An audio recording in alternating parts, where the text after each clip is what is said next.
Eu saúdo a todos os colegas que falaram antes de mim, aqueles que participaram nos dias anteriores. É um prazer estar aqui no Congresso Mundial de Direitos Fundamentais, a partir de Peru.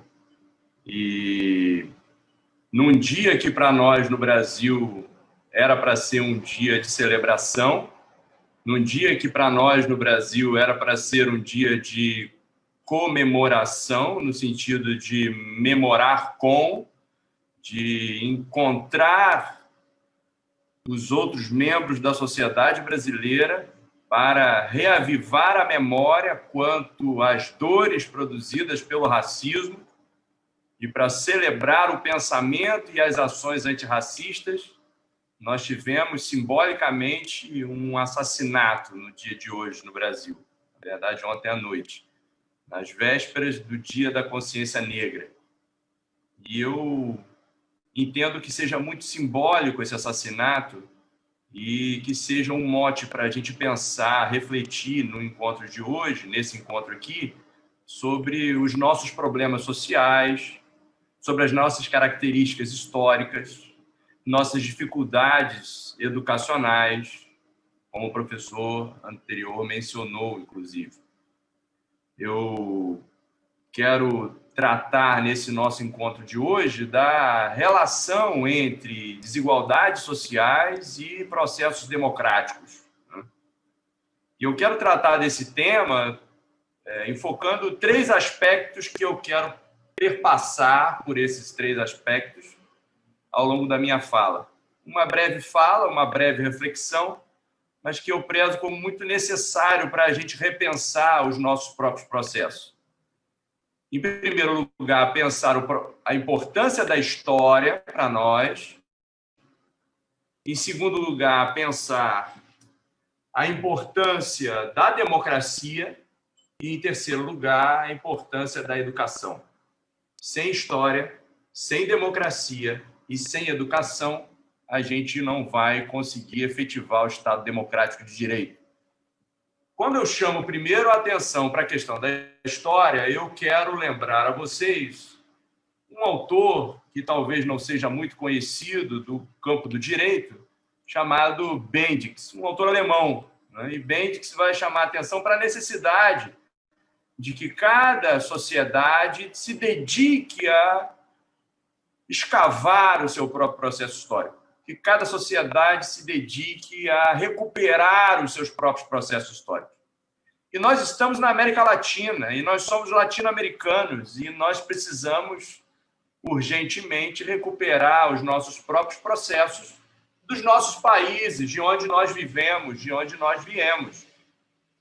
Mas a escavação desse processo histórico, a reflexão sobre esse processo histórico, é para perceber que, frequentemente, a gente errou no processo histórico ao assimilar ferramentas legais, jurídicas, de outras realidades sociais estranhas à nossa própria realidade e apostamos erroneamente que essas ferramentas poderiam trazer soluções ou trazer resultados positivos para a nossa realidade só porque trouxe uma solução positiva para a Inglaterra ou para a França ou para os Estados Unidos, que são considerados os países centrais sempre nas nossas análises comparativas.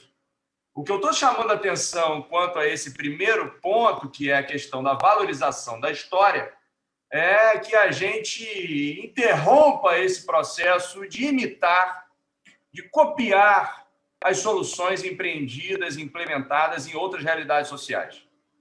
Não significa dizer que nós não possamos estudar, que nós não possamos conhecer a fundo essas soluções empreendidas em outras realidades. Mas aí eu já passo para o segundo ponto, que é a questão da democracia, e para um terceiro ponto, que é a questão da educação. Quer dizer, conhecer essas ferramentas utilizadas em outras realidades sociais precisa contar com uma avaliação do nosso próprio processo histórico. Será que cabe determinadas ferramentas, determinados institutos jurídicos numa realidade social como a nossa, e cada um de nós precisaria fazer essa interrogação. Cada país latino-americano precisava fazer essa interrogação, né? E isso é um processo de depuração da própria dominação colonialista que a gente foi sujeitado ao longo do nosso processo histórico, ou dos nossos processos históricos. Então, romper com essa tradição colonialista é fundamentalmente olhar para a nossa própria realidade. É fundamentalmente pensar os institutos jurídicos e a adequação ou não desses institutos à nossa realidade. Será que nos cabe? Será que nos convém meramente importar o Instituto Italiano ou importar o Instituto Francês ou norte-americano para a nossa realidade social especificamente? A mim, particularmente, me parece que não é suficiente a mera importação. Que, mais especificamente, a gente precisa, ao olhar o nosso processo histórico, olhar as nossas características culturais, as nossas dificuldades sociais e tentar encontrar soluções caseiras, soluções que se debruçam sobre o nosso povo, soluções que se debruçam sobre a nossa realidade. E aí não é possível fazer essa avaliação, não é possível fazer esse investimento em compreensão do nosso processo histórico se a gente não definir a política que a gente quer implementar na nossa própria sociedade. E eu espero que nós estejamos partindo do mesmo ponto. E se não ficou claro, e se não está claro para todo mundo, que os processos de democratização, mais do que democracia, porque quando a gente fala em democracia, parece um lugar pronto e acabado, um lugar onde eu posso chegar. E eu não quero pensar a democracia dessa maneira. Eu quero pensar a democracia no sentido de uma democracia in fieri, né? Em andamento, uma democracia que se faz a todo dia, de uma democracia que se apresenta na sua face de processo de democratização, processo de ampliação de espaços para os diferentes grupos da sociedade poderem participar, poderem opinar, serem ouvidos, porque às vezes a gente cria instrumentos, institutos para a sociedade falar, para os diferentes grupos falarem, corregedorias, por exemplo, mas a gente não cria ferramentas para ouvir o que essa sociedade está falando, para ouvir o que a sociedade está demandando. É preciso esse duplo tratamento quanto à questão do processo democrático, que eu prefiro do que a ideia de democracia. Em vez de tratar de democracia, vamos tratar processos de democratização da vida em uma sociedade, em cada uma de nossas sociedades latino-americanas. E um processo democrático amplia participações, amplia espaços de deliberação, amplia espaços de negociação entre os diferentes grupos da sociedade.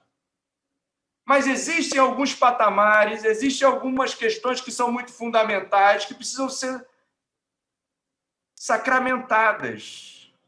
E os direitos fundamentais, e é por isso que nós estamos aqui hoje, e os direitos humanos precisam ser, para nós, referências e deferências em relação àquilo que nós prezamos em uma sociedade. O respeito ao outro, na sua individualidade, na sua fraqueza, nas suas dificuldades, né?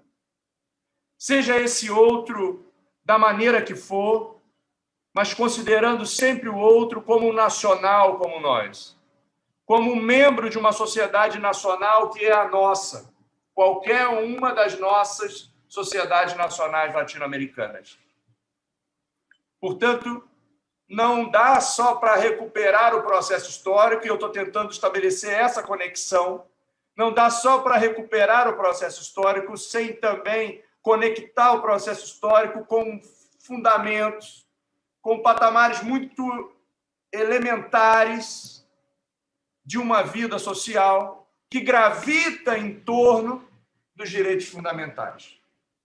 Ainda que alguns países entre nós ampliem o rol de direitos fundamentais, ou que alguns, infelizmente, reduzam o rol de direitos fundamentais, o fato é que não dá para haver uma Constituição, como diria o meu colega Mário Hamidoff, que constitua numa realidade social sem dialogar com a própria realidade social. Nós precisamos parar de fazer leis a partir dos nossos gabinetes. Nós precisamos parar de fazer leis a partir dos nossos conhecimentos. Nós precisamos começar a criar transformações sociais que passam pelas questões legislativas, que passam pelas questões de políticas públicas e que passam por questões de decisões e de atuações judiciais. Veja, portanto, nas esferas, respectivamente, legislativa, produção de leis, executiva, produção de políticas públicas e judiciário, a produção de decisões judiciais, em todas essas instâncias, nos três poderes que constituem, né, um Estado moderno, nós precisamos implementar de vez a democratização do acesso a esses espaços. Chega de um judiciário fechado ao povo, chega de um judiciário distante da realidade social, de juízes elitizados e comungando, né, de todas as benesses da condição de classe a que ele se identifica. Chega de legisladores e de políticos do executivo, de governos, de governantes comprometidos com o mercado. Se existe o texto constitucional, esse texto precisa ser uma imposição e uma oposição à lógica do mercado. Porque a lógica do mercado não gera solidariedade. A lógica do mercado não gera comunhão entre os iguais, entre os nacionais. Na lógica do mercado, é cada um por si. E aí a gente tem uma desconstituição evidente de um processo de construção do solidarismo social, da solidariedade social que caracteriza o povo de um país. É preciso que criemos instituições e institutos legais que produzam uma blindagem quanto às investidas do Estado, ou melhor, as investidas do mercado em relação à política, em relação à arena política. O esvaziamento da arena política, o não reconhecimento dos cidadãos na arena política, na ocupação da arena política, é o princípio do desastre em qualquer sociedade, ainda mais entre nós latino-americanos. Historicamente dominados por metrópoles que nos subjugaram, que criaram conflitos entre nós, ódios entre nós, que nos separaram linguisticamente, que mataram indígenas, que segregaram negros. É preciso refundar o nosso processo histórico. Mas não sem recuperar o próprio processo. Não sem entender de onde nós viemos e como é que nós chegamos até aqui. E é preciso analisar esse processo histórico e definir, a partir desse processo histórico, um basta em relação a qualquer tipo de processo que desconstitua um cenário democrático, um cenário de democratização das participações e das produções coletivas, seja nas leis, seja nas decisões judiciais, seja na arena política como um todo. Mas não adianta nada debruçar-se sobre a história, não adianta nada definir a necessidade transversal de atravessar a nossa sociedade com democratizações dos mais diversos sentidos, de gênero, de raça, democratizações econômicas ou de classe. Não adianta nada chegar a estabelecer esses dois pontos sem também atacar um terceiro importante e último ponto que eu ressalto aqui na noite de hoje, que é a nossa capacidade formativa. Precisamos formar novas gerações. Precisamos ensinar direitos fundamentais nas escolas. Precisamos de crianças cientes, sabedoras da importância do texto constitucional do seu país, que zelem pela manutenção do texto constitucional, que se apropriem do texto constitucional como sendo seu próprio texto, a sua própria condição existencial de vida. As escolas precisam trabalhar os seus currículos escolares partindo daqui, partindo da dimensão constitucional, da dimensão de direitos fundamentais. Não há aprendizagem que se sustente, não há aprendizagem que se assimile, que se mantenha e que se efetive nas práticas sociais, que não parte exatamente do reconhecimento do outro, do alter, da alteridade, do outro, diferente de mim, como igual ao mesmo tempo que diferente. Igual como sujeito de direitos. Isso precisa ser ensinado. Isso precisa ser ensinado nas escolas. Isso precisa ser ensinado nas gerações mais novas, nas crianças. O vazio da presença dos direitos fundamentais nos currículos escolares vão produzir lacunas onde habitarão as facções criminosas, habitarão as desestruturações familiares, produzidas pelas mais diferentes bandeiras, pelas mais diferentes situações, e no nosso caso brasileiro, que também é um caso que se repete em outros países da América Latina, as violências mais diferentes que acometem a nossa realidade social. Agora, se há um denominador comum entre nós, apesar de todas as diferenças, apesar das diferenças entre Argentina, Equador, Colômbia, Venezuela, Brasil, Uruguai, Chile, Paraguai, Honduras, El Salvador, México e tantos outros países que compõem a nossa fabulosa América Latina, rica América Latina, se há alguma coisa em comum entre nós, é a desigualdade social, e temos ouvido isso de outras falas, de outros palestrantes. A desigualdade social precisa ser a nossa matéria-prima para recuperar o processo histórico que compreenda, que nos faça compreender o sentido dessa desigualdade, as causas dessa desigualdade, para recuperar os processos de democratização que se contrapõem à própria desigualdade social e para ensinar nas escolas que existe uma outra possibilidade, que existe um outro projeto que nós comungamos enquanto latino-americanos, que é um projeto de valorização do nosso povo, que é um projeto de valorização da nossa sociedade e que passa fundamentalmente por uma redução dos níveis de desigualdade social. Eu encerro fazendo uma afirmação muito importante, muito cara para nós, professores da sociologia, e que às vezes escapa para a nossa formação em direito. Eu também sou formado em direito, que é a incompatibilidade entre desigualdade social e democratização, e processos de democratização. Daí, então, se eu puder dar uma resposta à pergunta inicial que orientou essa fala de hoje, eu diria não, não é possível manter estados democráticos de direito com altos níveis de desigualdade social. E não é fácil resolver o problema da desigualdade social. Mas eu estou deixando 3 grandes e importantes indicações iniciais para começarmos a arregaçar as mangas e empreender esforços para resolver o nosso problema, os nossos problemas de desigualdade social. Resgatar a nossa história, a nossa historicidade. Definir os processos democratizantes, os processos de democratização, como processos fundamentais, como pontos de partida de onde nós queremos constituir, construir, fundar as nossas próprias sociedades.